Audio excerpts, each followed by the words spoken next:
Hachette Audio presents Walking the Himalayas. Written and read by Levison Wood.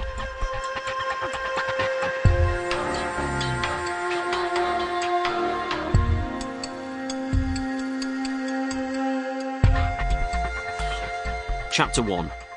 Pokhara, 2001.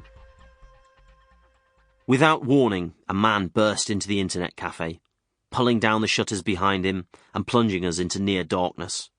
He was desperately out of breath and shouting something in Nepali. As my eyes became accustomed to the dingy light, I made out the anxious face of the skinny white teenager who'd been sitting next to me.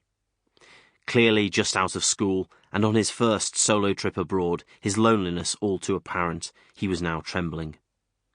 The screens of the 12 ancient computers, the only gateway to the outside world, flashed, and the roar of computer fans filled the room. Dust sparkled in the sliver of light that crept in through a high window. Outside, it was eerily quiet. The man forced a smile and walked a little closer to the weather-worn woman who ran the cafe. She and her baby were both shrouded in the faded, thinning silk of her sari. All eyes were on him as he stood there sweating in his white string vest and an old pair of grey suit trousers. "Army, police, they coming now. Shooting, killing, you need to leave, now, go." I looked across at the boy next to me. He hesitated nervously, wanting to move but paralysed by fear. I got up, but the man gestured in the direction of the door. "Wait, stop, too late, not now." As he spoke, there was the unmistakable rattle of gunfire somewhere in the street outside. It sounded close, but it was impossible to tell as the din of 100 shouts grew nearer.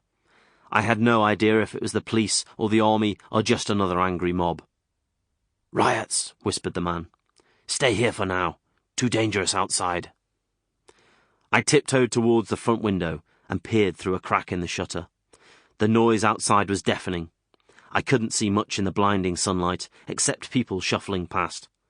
Some were running and some waving big red flags.